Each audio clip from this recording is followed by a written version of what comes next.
দেখো কি করছে, দেখো মা।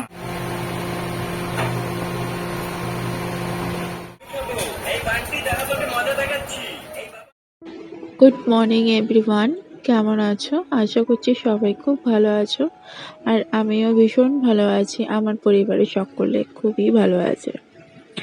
তো আজকে হচ্ছে সানডে, হ্যাপি সানডে সকলকে।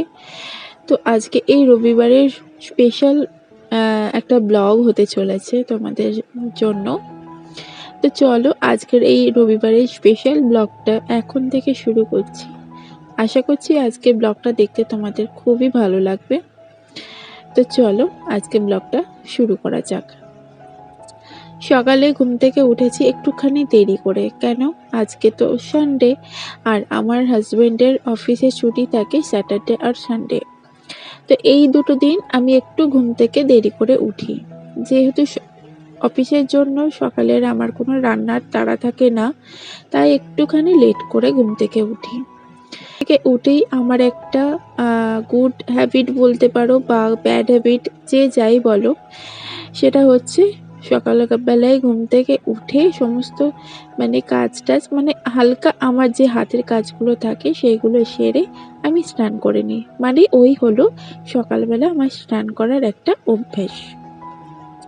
এই অভ্যেসটা আমার আগে ছিল না, আমার বিয়ের পর থেকে এই অভ্যেসটা শুরু হয়েছে। সেটা হচ্ছে আমার মামুনির জন্য। আসলে মামুনি সকাল সকাল স্নান করে নেয়।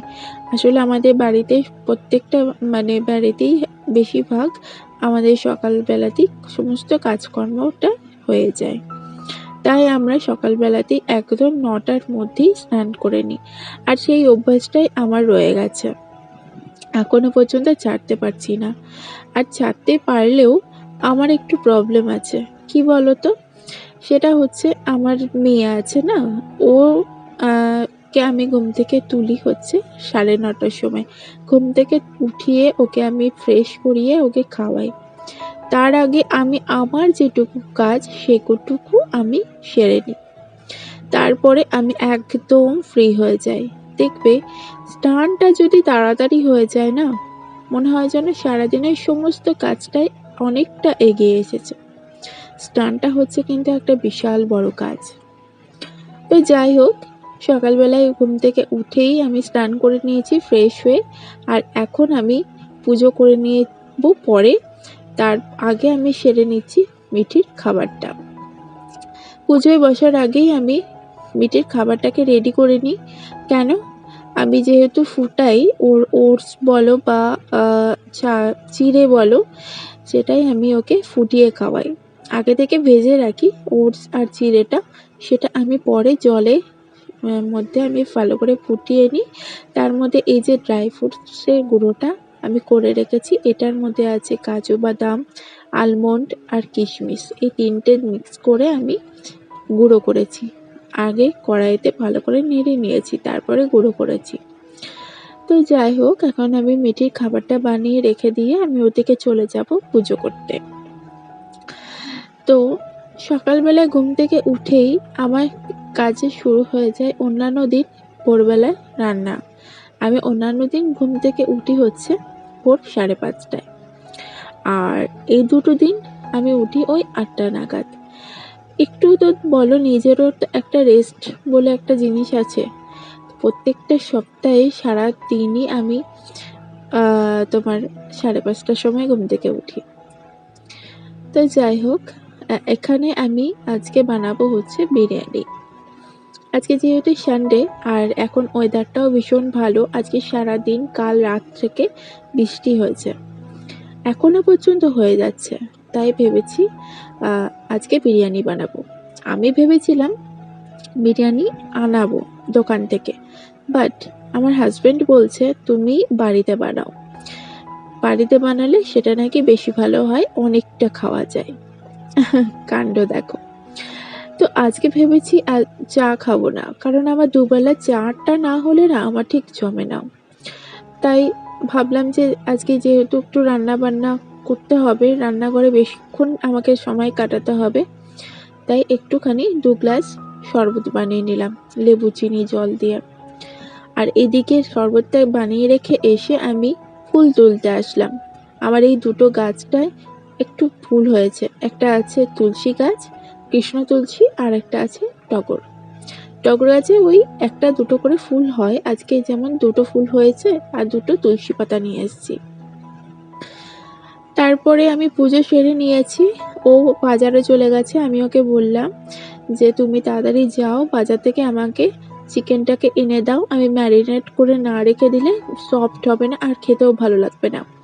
আমি রান্নাটা বেশিরভাগই আমি মশলাটা আগে মাখিয়ে ম্যারিনেট করে রেখে দিই, তাতে কি হয় মাংসর ভেতরেও একটু মশলাটা ঢুকে যায় আর মাংসটা একটু মজে যায় আর নরমও হয়ে যায়। তো আমি এখানে শরবতটা খাচ্ছি আর মিঠিকে এখানে ডাকতে আসলাম, ওকে ঘুম থেকে তুলবো, আগে ওকে খাওয়াতে পারলে আমার নিশ্চিন্ত। দেখবে বাচ্চাকে যদি খাইয়ে দেয় রেডি করে রাখা যায় না, তাহলে খুব ভালো হয়, কারণ ওদের পেছনে আর বেশি খাটনি আমাকে মানে করতে হয় না। তো যে ঘুম থেকে তুলে দিয়েছি, এখন ওকে ফ্রেশও করে দিয়েছি, ব্রাশ করে দিয়েছি। ওকে আমি কোনো ব্রাশের সাহায্যে ব্রাশ করাই না, ফিঙ্গার ব্রাশ আমি মানে রবার্টের একটা কিনেছিলাম বেবি হাব থেকে, সেটা দিয়েই মানে ফিঙ্গার ব্রাশ দিয়ে ওকে দাঁতটা জিভটা পরিষ্কার করে দিই। তারপরে একটা ময়েশ্চারাইজার ইউজ করে দেব, এটা হচ্ছে মামাআর্থের ময়েশ্চারাইজার। তো ওকে ফ্রেশ করে দিয়ে ওকে খাইয়ে দেব, তাহলেই আমার অর্ধেক কাজ সারা। তো এই যে রান্নাঘরে ঢুকে পড়েছি, এখন বানাবো হচ্ছে বিরিয়ানি। মিঠিকে খাওয়ানোর পরেই আমি আগে ভাতটাকে রেডি করে নিয়েছি, মানে ভাতটাকে ফুটিয়ে নিয়েছি সমস্ত গরম মশলা দিয়ে যা যা দিতে হয়। তার সাথে আমি বানিয়ে রেখেছি হচ্ছে আলুটা সেদ্ধ করে রেখে দিয়েছিলাম। আলু হচ্ছে বিরিয়ানির মেইন পার্ট। আলুটা যদি ঠিকঠাক না হয় না, দেখবেন বিরিয়ানিটা আর বিরিয়ানি মনে হয় না। তো আমার তো বিরিয়ানিতে আলু খেতে ভীষণ ভালো লাগে। আমার মনে হয় বিরিয়ানিতে আলু ছাড়া জমেই না, সবাই বিরিয়ানির আলুটাই খেতে বেশি পছন্দ করে। তো আজকে তো সারাদিনই রান্নাঘরেই কেটে গেল। তো এই যে আমি মাংস কষাতে অলরেডি শুরু করে দিয়েছি, ওইদিকে আমার আলুও ভাজা হয়ে গেছে, আর এখন বাজে ওই 1টা। মিঠিরও খাওয়ানোর টাইম হয়ে গেছে, ওকে আমি আজকে আর মাংস দিইনি, ওকে আমি আজকে এমনি সিম্পল আলু সিদ্ধ ভাত সবজি দিয়ে করে দিয়েছি, সেদ্ধ সেদ্ধ। একটা মাছ ছিল, মাছটাকে ভেজে ভাতটা ওকে আমি খাইয়ে দেবো। এই যে মাংস কষানো আমার ডান, এখন আমি ভাতটাকে রেডি করে নিচ্ছি, সমস্ত লেয়ার করে নিচ্ছি। আর এর মধ্যে আমি কুকমি বিরিয়ানি মশলা অ্যাড করেছি, তারপরে মিঠা আতর, কেওড়া জল আর একটু কেশরের কাপ, মানে খুব ফুড কালারটা ছিল আমার কাছে, সেটার মধ্যে আমি কেওড়া জল, তারপরে মিঠা আতর, তারপর হচ্ছে তোমার কেশরের যে ফুড কালারটা আছে সেটা দিয়ে এটা দুধের মধ্যে মিক্স করে রেখে দিয়েছি, এটাকে আমি চারিপাশে ছড়িয়ে দেব। আর আলুটাও দিয়ে দিয়েছি, মাংসও দিয়ে দিয়েছি, মানে সমস্তটা আমার রেডি হয়ে গেছে। আর সব থেকে মেন হচ্ছে ঘি, আর সেই ঘিটাই আমার কাছে একটু কম পড়ে গেছে। আর আমি যখন ভাতটা করেছিলাম তখন আমি নুন দিতে ভুলে গেছিলাম, তাই ওই জলটার মধ্যে মানে এই দুধটার মিক্সের মধ্যে যে মিক্সচারটা আমি করে রেখেছি এটার মধ্যে আমি একটু করে নুন দিয়ে দিলাম।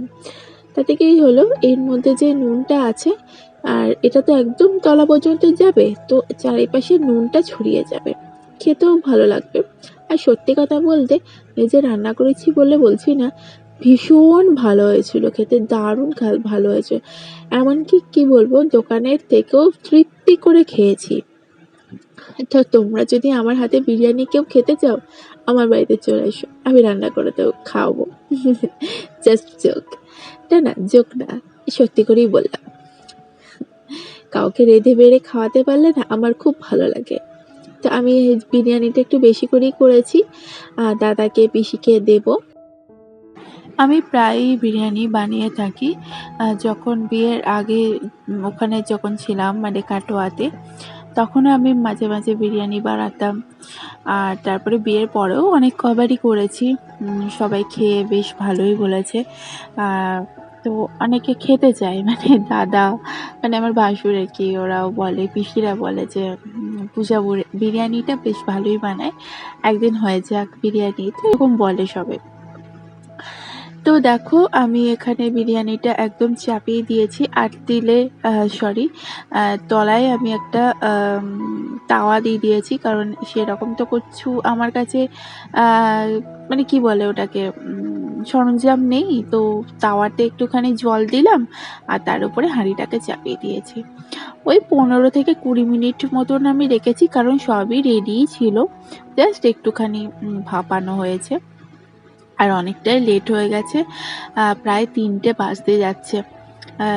তো আমরা এই যে বেড়ে নিয়েছি আমি আর ও, আর মিঠি তো খাওয়া হয়ে গেছে আর দারুণ হয়েছিল খেতে। আর পিসিও আমাদেরকে একটু চিকেন দিয়েছিল রান্না করে। চিকেন দেওয়ারই কথা ছিল, পিসি বলেছিল তুই বিরিয়ানিটা রান্না কর আর আমি চিকেনটাকে রান্না করব। আমার কাছেও অবশ্য চিকেনের একটু গ্রেভি আছে, বাট ওটাকে আর নিলাম না, পিসি যেটা পাঠিয়েছে সেটাই আমরা নিলাম। এখানে কিছুটা স্যালাড নিয়ে নিয়েছি, স্যালাডে নিয়েছি হচ্ছে শসা, পেঁয়াজ। তো চলো আজকের এই সানডে স্পেশাল ব্লগটা আমি এখানেই এন্ড করছি। তোমাদের কেমন লাগলো অবশ্যই জানিও, আর বিরিয়ানিটা কেমন রান্না করলাম সেটাও জানিও। টাটা।